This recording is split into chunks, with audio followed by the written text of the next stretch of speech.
आदाब। खबर दिन भर में आपका इस्तकबाल है। मैं हूं आपके साथ सैयद अनवारुल गौरी। बढ़ते हैं खबरों की तफसील की जानिब, लेकिन उससे पहले एक नजर हेडलाइंस पर। सुर्खियों को पेश करने में ताउन किया है डॉक्टर ऑर्थो ऑयल के साथ साथ डॉक्टर ऑर्थो कैप्सूल्स साथ लेना ना भूलें। वजीर आजम मोदी का दौरा नॉर्वे, दोनों ममालिक के दरमियान वसी तर ताउन का ऐलान।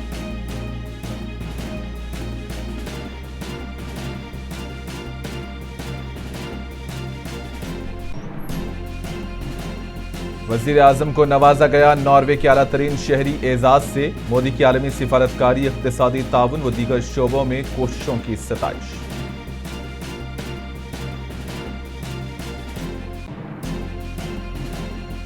राजनाथ सिंह का वियतनाम का सरकारी दौरा, हिंदुस्तानी कम्युनिटी की सलाहियतों पर वजीर दिफा का इजहार मसर्रत।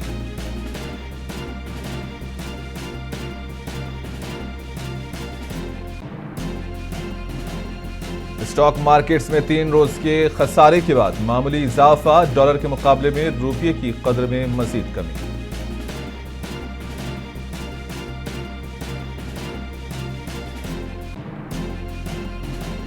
इबोला वायरस का फैलाव इंटरनेशनल इमरजेंसी के मुतरादिफ कई हलाकतों के बाइस, एहतियाती इक़दाम करने WHO की अपील।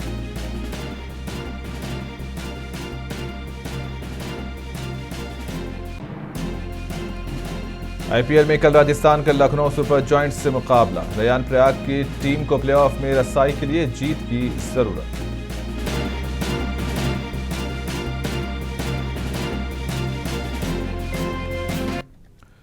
हिंदुस्तान और स्वीडन ने स्ट्रेटेजिक पार्टनरशिप कायम करने और AI के शोबे में वसी तर ताउन का ऐलान किया है। ये पेशरफ्त वजीर आजम नरेंद्र मोदी के दौरे स्वीडन के दौरान सामने आई, जहां दोनों ममालिक ने आइंदा 5 बरस में बाहमी तिजारत और सरमायाकारी को दुगना करने का हदफ भी मुकर्रर किया। पेश इस सिलसिले में मजीद तफसीलात।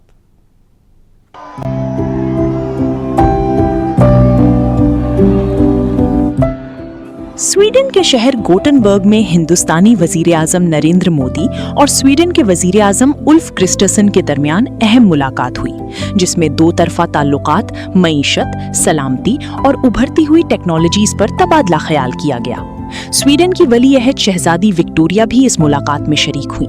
दोनों ममालिक ने अपने ताल्लुकात को बाज़ाब्ता तौर पर स्ट्रेटेजिक पार्टनरशिप का दर्जा देते हुए 2026 से 2030 तक के लिए मुश्तरका एक्शन प्लान भी मंजूर कर लिया।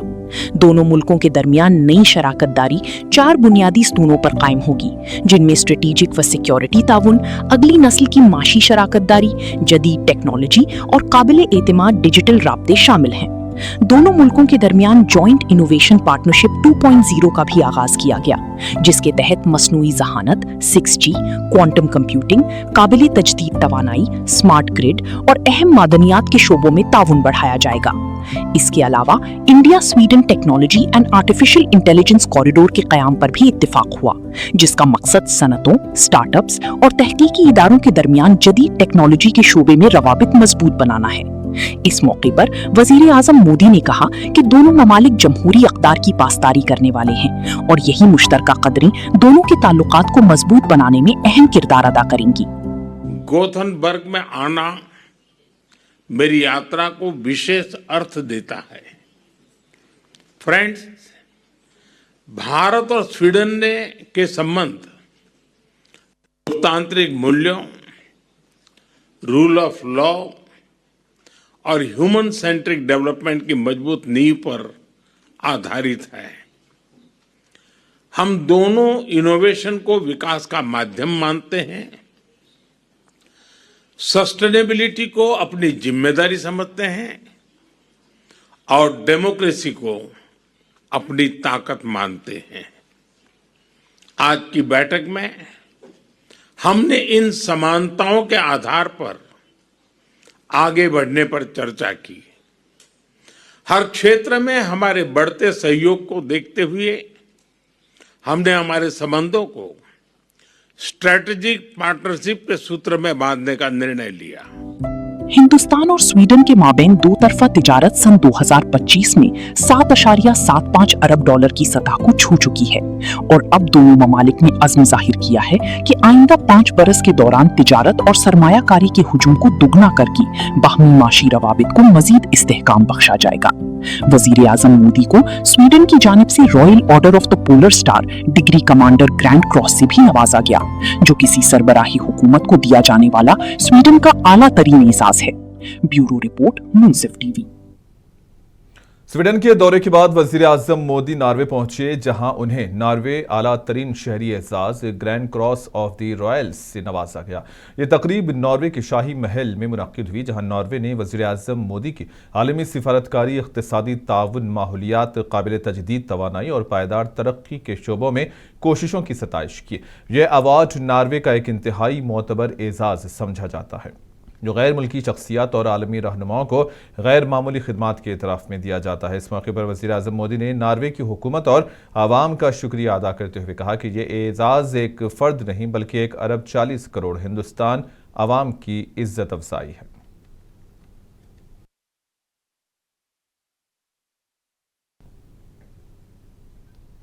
वज़ीर दिफा राजनाथ सिंह इस वक्त वियतनाम के दौरे पर हैं। राजनाथ सिंह ने आज हनोई में हिंदुस्तानी कम्युनिटी की जानिब से मुनक़िदा एक तकरीब में शिरकत की और इस मौके पर वज़ीर दिफा ने कहा कि हर इंसान को ये बात याद रखनी चाहिए कि कोई भी अपने ओहदे की से बड़ा नहीं होता, बल्कि वो अपने किरदार और काबिलियत की वजह से बड़ा होता है। राजनाथ सिंह ने कहा कि यहाँ हिंदुस्तानी कम्युनिटी की ताकत और अहमियत देखकर मुझे बहुत खुशी हो रही है।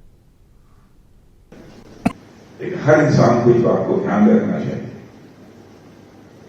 कि मनुष्य कभी पोस्ट के कारण बड़ा नहीं होता है। मनुष्य अपनी जिंदगी में बड़ा होता है तो अपनी डीड्स के कारण बड़ा होता है, अपने कर्मों के कारण बड़ा होता है, कृत्यों के कारण बड़ा होता है। इस बात को बराबर हर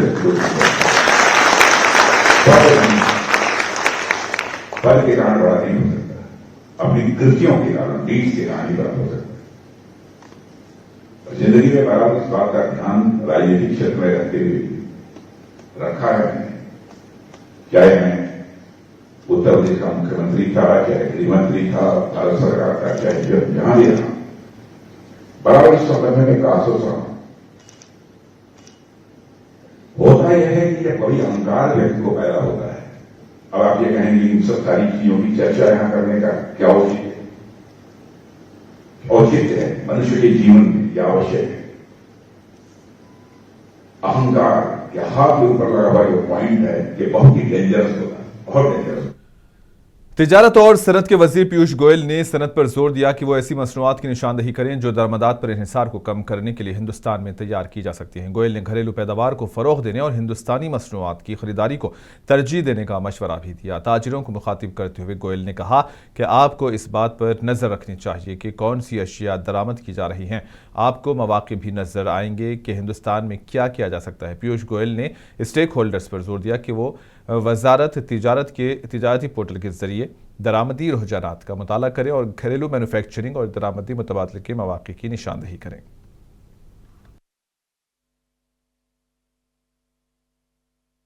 हमारा निर्यात भी आगे बढ़ रहा है। इस वर्ष का भी निर्यात $863 बिलियन, यानी पिछले वर्ष से लगभग 5% ज्यादा इस वर्ष भी हमने किया। गुड्स में भी बढ़त है, सर्विसेज में भी बढ़त है। अब ये छोटी उपलब्धि नहीं है आज के परिप्रेक्ष्य में, और आने वाले वर्ष का टारगेट, यानी अभी जो वर्ष चल रहा है उसका टारगेट हमने और बड़ा रखा है कि इस वर्ष हम सब मिलके $1 ट्रिलियन का एक्सपोर्ट करें। हम सब मिलके जब एकजुट होकर प्रयास करेंगे तभी बड़े लक्ष्य हासिल कर पाएंगे। सरकार की तरफ से हमने लगभग 38 देशों में 38 कंट्रीज, जो सब विकसित अमीर देश है, समृद्ध देश है, उन सब के साथ फ्री ट्रेड एग्रीमेंट करने का हौसला किया है। पिछले 3.5 वर्षों में यह उपलब्ध। पार्लिमानी स्टैंडिंग कमेटी बराए तालीम ने नीट यूजी इम्तिहानी पर्चा लीक और एनटीए इस्लाहात के मामले पर एनटीए चेयरमैन प्रदीप कुमार जोशी और वजारत तालीम के सीनियर अहदेदारों को तलब कर लिया। राज्यसभा नोटिस के मुताबिक 21 मई को होने वाले इजलास में के राधाकृष्णन कमेटी की सिफारिशात पर अमल दरामद और पर्चा लीक केस की तहकीकात का जायजा लिया जाएगा। कमेटी की सदारत दिग्विजय सिंह की क़ियादत वाले इजलास में आला तालीम के सेक्रेटरी विनीत जोशी भी शरीक होंगे।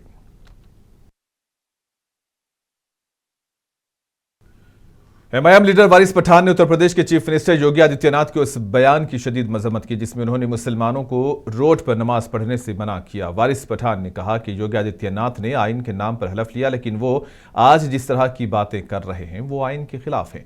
एमआईएम लीडर ने कहा कि मुसलमानों की आबादी के ताल्लुक से भी योगी का बयान काबिल मजम्मत है।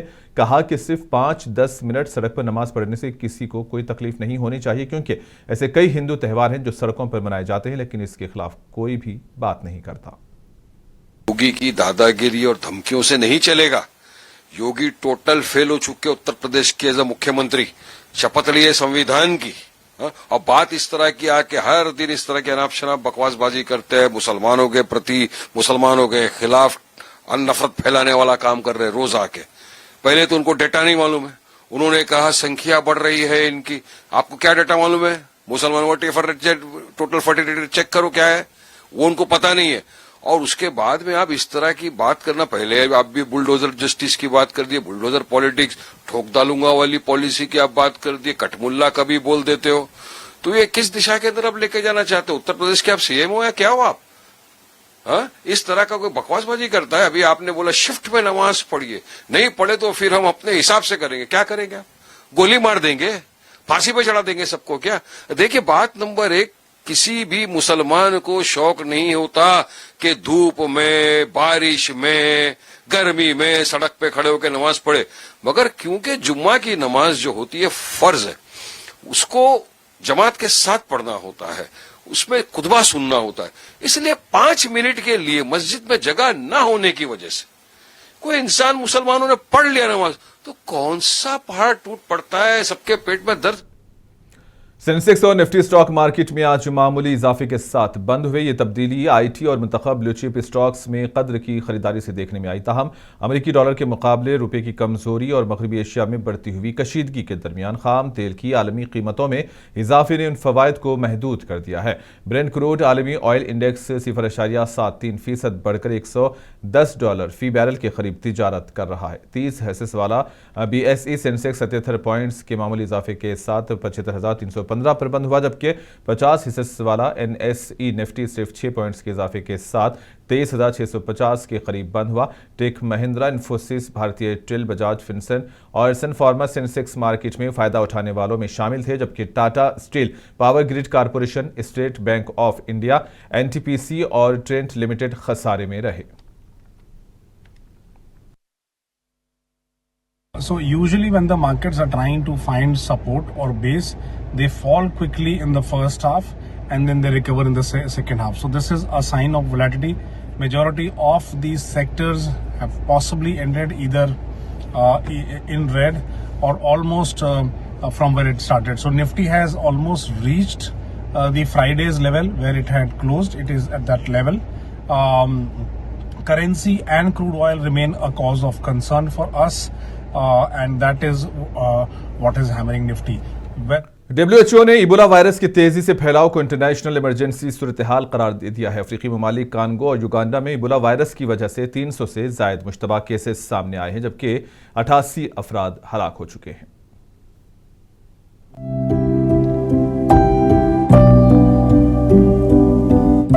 अफ्रीकी मुल्क कांगो में इबोला वायरस की तशवीशनाक सूरत हाल को देखते हुए इंटरनेशनल इमरजेंसी डिक्लेयर कर दी गई है।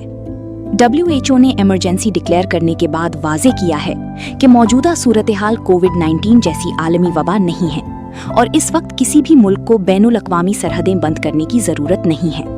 WHO ने सोशल मीडिया प्लेटफॉर्म X पर जारी बयान में कहा कि सूरत हाल तशवीशनाक जरूर है, ताहम इदारे का कहना है कि सूरत हाल कोविड-19 जैसी परेशान कुन नहीं है। आलमी इदारा सेहत वायरस के फैलाव को महदूद करने और मुतासिरा ममालिक की मदद के लिए इक़दामात कर रही है और तमाम ममालिक को मशवरा दिया है कि बैनुल अक़वामी सरहदें बंद करने से गुरेज किया जाए। इबोला एक निहायत मुतादी वायरस है जो इंसानी जिस्मानी रुतूबतों जैसे खून और कै के जरिए एक शख्स से दूसरे शख्स में मुंतकिल होता है। ये बीमारी अगरचे निस्बतन नायाब है मगर इंतहाई खतरनाक और अक्सर जानलेवा साबित होती है। आमतौर पर पाए जाने वाले जायर इबोला वायरस के बरक्स मौजूदा वबा नई किस्म की बूंदी बूजियो वायरस के बाइस फैली है। ये सूरत हाल इसलिए इंतहाई तशवीशनाक समझी जा रही है क्योंकि बूंदी बूजियो किस्म की रोकथाम के लिए फिलहाल ना कोई मंजूर शुदा वैक्सीन मौजूद है, ना लाइसेंस याफ्ता इलाज और ना ही मोनोक्लोनल एंटीबॉडीज दस्तयाब हैं। इसीलिए आलमी सतह पर अलर्ट जारी कर दिया गया है। अफ्रीका के मुमालिक खास तौर से कांगो और युगांडा में इससे पहले भी इबोला के 20 से जायद केसेस रिकॉर्ड किए जा चुके हैं। ताहम बूंदी बूजियो वायरस की ये सिर्फ तीसरी मर्तबा निशानदही हुई है। इबोला वायरस की अब तक 300 से जायद मुश्तबा केसेस सामने आए हैं, जबकि 88 अफराद की मौत हो चुकी है। आलमी इदाराए सेहत का कहना है कि हंगामी ऐलान का मकसद आलमी बिरादरी, अमदादी इदारों और मुतासरा ममालिक को फौरी इक़दामात पर आमादा करना है ताकि वायरस को मजीद फैलने से रोका जा सके। माहिरीन सेहत खबरदार कर रहे हैं कि अगर बरवक्त इक़दामात न किए गए तो इबोला वायरस मजीद इलाकों तक फैल सकता है। ताहम आलमी इदाराए सेहत को उम्मीद है कि फौरी निगरानी, तिब्बी इमदाद और अवामी आगाही के जरिए इस वबा पर काबू पाया जा सकता है। ब्यूरो रिपोर्ट, मुंसिफ टीवी। और इसी दौरान मोहलिक हंटा वायरस से मुतासरा डिच क्रूज शिप MV हॉन्डुएस से अपने आखिरी पड़ाव रॉटरडैम बंदरगाह पर लंगरअंदाज हो गई है। जहाज पर सफर करने वाले 3 अफराद वायरस की वजह से जान की बाजी हार चुके हैं, जबकि मुतादिद मुसाफिरों में वायरस की तस्दीक हुई है। आलमी इदारे सेहत ने जहाज से उतरने वाले अफराद के लिए 42 रोज़ा आइसोलेशन की सिफारिश भी कर दी है। मज़ीद तफसीलात इस रिपोर्ट में।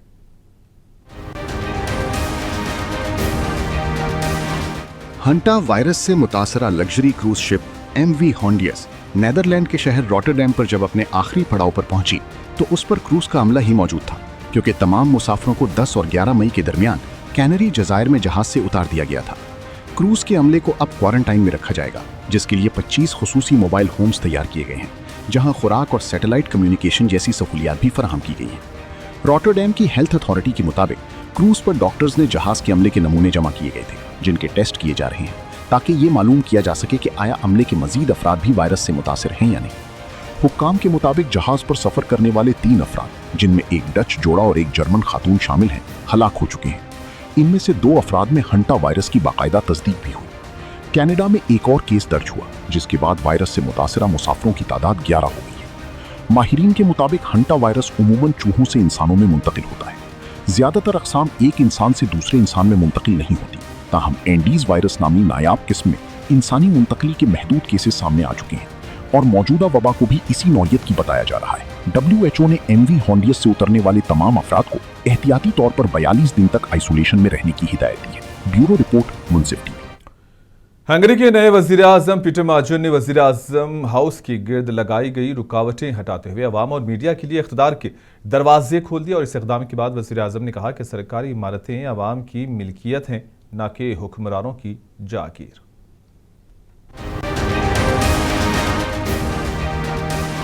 यूरोपीय मुल्क हंगरी में सियासी तब्दीली के बाद नई हुकूमत ने साबिक वजीर आजम विक्टर ऑरबान के दौरे इख्तिदार की अलामत समझी जाने वाली रुकावटें खत्म करना शुरू कर दी हैं। हंगरी के दारुल हुकूमत बुडापेस्ट में वाक़े तारीखी कार्मेलाइटा इमारत, जो साबिक वजीर आजम विक्टर ऑरबान के दफ्तर के तौर पर इस्तेमाल होती थी, अब आवाम के लिए खोल दी गई है। वजीर आजम पीटर माजर ने न सिर्फ वजीर आजम ऑफिस के बाहर लगे हिफाजती हिसार हटा दिए, बल्कि इन इमारतों को अवाम और सहाफ़ियों के लिए भी खोल दिया है। ये इमारत गुज़िश्ता कई बरसों से सख्त सिक्योरिटी हिसार में थी और सहाफ़ियों व अपोजिशन रहनुमाओं की रसाई भी महदूद कर दी गई थी। नाक़िदीन के मुताबिक ये बंदिशें विक्टर ऑरबान के मरकूज़ इक़्तिदार की अलामत बन चुकी थीं। माजर ने साबिक हुकूमत पर अवामी टैक्स के पैसे से पुरतयश दफातर तामीर करने का इल्ज़ाम लगाते हुए कहा है कि अवाम को हक है कि वो देखें उनका पैसा कहाँ खर्च हुआ। माजर का कहना था कि मुआशी बुहरान के दौरान अरबों फॉरेंट्स अवामी टैक्स से इन इमारतों पर खर्च किए गए, जबकि सेहत, ट्रांसपोर्ट और बच्चों के तहफ़्फ़ुज़ जैसी शोबे फंड्स की कमी का शिकार रहे। हंगरी में अप्रैल के इंतखाबात में पीटर माजर की जमात तिस्सा पार्टी ने तारीखी कामयाबी हासिल करते हुए विक्टर ऑरबान की 16 साला इख्तिदार का खात्मा किया था। नई हुकूमत ने मीडिया आज़ादी बहाल करने, सरकारी मीडिया के निज़ाम का जायज़ा लेने और मुबैना करप्शन की तहकीकात शुरू करने का भी ऐलान किया है। तज्जियाकारों के मुताबिक पीटर माजर की ये इक़दामात सिर्फ अलामती सियासत नहीं बल्कि हंगरी में शफाफ तर्ज़ी हुक्मरानी और मीडिया आज़ादी की नई शुरुआत समझी जा रही हैं। ताहम ये देखना बाकी है कि नई हुकूमत साबिक दौर के ताकतवर सियासी व मीडिया ढांचे में कहां तक तब्दीलियां ला सकती है। ब्यूरो रिपोर्ट, मुनसिफ टीवी। बलूचिस्तान में सिक्योरिटी फोर्सेस ने दहशतगर्दों के खिलाफ बड़ी कार्रवाई करते हुए 35 दहशतगर्द हलाक और 3 अहम कमांडर्स को गिरफ्तार करने का दावा किया। सूबाई हुकूमत के मुताबिक ये ऑपरेशन सूबे के हसास इलाके मंगला जरगौन गरब में गुज़िश्ता कई रोज से जारी है। पाकिस्तान सिक्योरिटी फोर्सेस की जानिब से बलूचिस्तान के इलाके मंगला जरगून गर में किए गए खुसूसी इंटेलिजेंस बेस्ड ऑपरेशन के दौरान 35 से जायद शिद्दत पसंदों को हलाक कर दिया गया है और मुताद्दिद ठिकाने और कैंप्स मुकम्मल तौर पर तबाह कर दिए गए हैं। ममनुआ तंजीम तहरीके तालिबान पाकिस्तान के खिलाफ सिक्योरिटी फोर्सेज ने 13 मई से ये खुसूसी ऑपरेशन शुरू किया था, जिसके दौरान अब तक 35 दहशतगर्द हलाक हो गए हैं। सूबाई हुकूमत के तर्जुमान शाहिद रिन ने बताया कि कार्रवाई के दौरान 3 अहम और हाई प्रोफाइल कमांडर्स को भी गिरफ्तार किया गया है।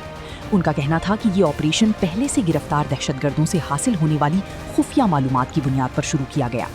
सिक्योरिटी फोर्सेज सूबे के मुख्तलिफ इलाकों में मजीद कार्रवाइयां कर रही हैं, जिनका मकसद दहशतगर्दों के हैंडलर्स और माली मुआवनत करने वाले अनासिर को गिरफ्तार करना है। दूसरी जानिब पाक फौज के शोबाई ताल्लुकाती आमा ISPR की जानिब से इस ताज़ा ऑपरेशन पर ताहाल बाज़ाब्ता बयान जारी नहीं किया गया। याद रहे कि गुज़िश्ता हफ्ते बलूचिस्तान के ज़िले बारखान में दहशतगर्दों के खिलाफ क्लियरेंस ऑपरेशन के दौरान फौज की 1 मेजर के अलावा 5 अहलकार हलाक हो गए थे, जबकि इस कार्रवाई में 7 दहशतगर्द भी मारी गए थे। हुकाम के मुताबिक बलूचिस्तान में दहशतगर्दी के खात्मे के लिए सिक्योरिटी फोर्सेस की कार्रवाइयां मजीद तेज की जा रही हैं, जबकि हसास इलाकों में सर्च और क्लियरेंस ऑपरेशंस भी जारी रहेंगी। ब्यूरो रिपोर्ट, मुनसिफ टीवी। इस्राएली फोर्सेज ने पीर की सुबह गाजा की नाकाबंदी तोड़ने की कोशिश करने वाले बहरी जहाज़ों के काफिले को रोकना शुरू कर दिया। गुज़िश्ता हफ्ते मारमास की बंदरगाह से 50 से ज़्यादा बहरी जहाज़ रवाना हुए, जिसे ग्लोबल फ्लोटेला के मुंतज़मीन ने गाजा के साहिल तक अपने सफ़र का आखिरी मरहला करार दिया। तंजीम ने बराह रास्त नशरियात में दिखाया कि इसराइली फौजी कब्रस के साहिल से अपनी किश्तियों में सवार हुए। कई कारकुनों ने वाक़े को रिकॉर्ड किया। किश्तियों को रोकने से पहले इसराइल की वजारत ख़ारजा ने कारकुनों से अपना रास्ता तब्दील करने और फौरी तौर पर वापस आने का मुतालबा किया। यूक्रेनी सदर व्लादिमीर ज़ेलेंस्की ने कहा है कि रूस ने रातों रात बड़े पैमाने पर हमले किए हैं और ज़ेलेंस्की ने कहा कि रूसी फौज ने 524 ड्रोन और 22 मिसाइल दागे हैं, जिसकी वजह से बड़े पैमाने पर तबाही हुई है।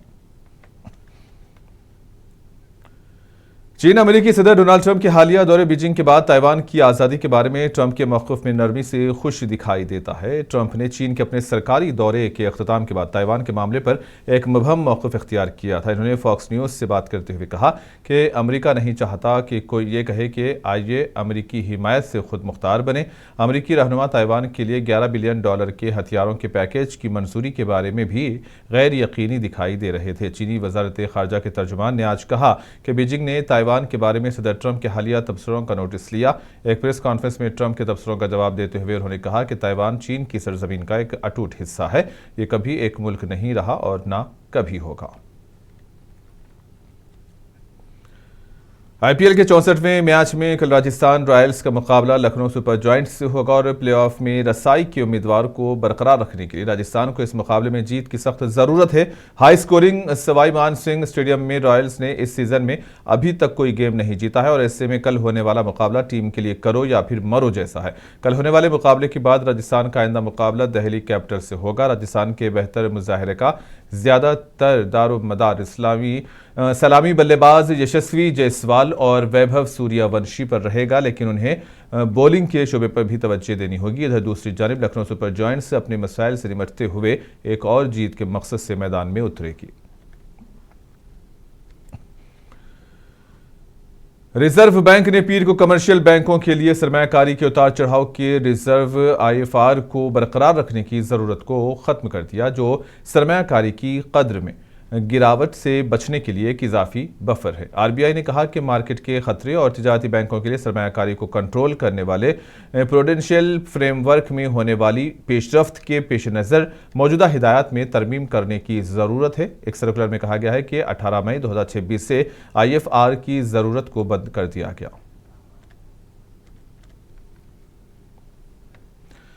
अदाकार रामचरण, जानवी कपूर, AR रहमान और देवेंदो ने मुंबई में अपनी आने वाली फिल्म पैडी के ट्रेलर लॉन्च तकरीब में शिरकत की। और तेलुगु सुपरस्टार रामचरण गुज़िश्ता चंद माह से अपनी नई फिल्म पैडी के हवाले से खबरों में है, जिसकी वजह से इसकी रिलीज की ताखिर में तब्दीली और तवील शूटिंग है। ये फिल्म मार्च 2026 को रिलीज होने वाली थी, लेकिन इसकी रिलीज की तारीख तब्दील कर दी गई। अब ये फिल्म 30 अप्रैल को सिनेमाघरों में नुमाइश के लिए पेश की जाएगी।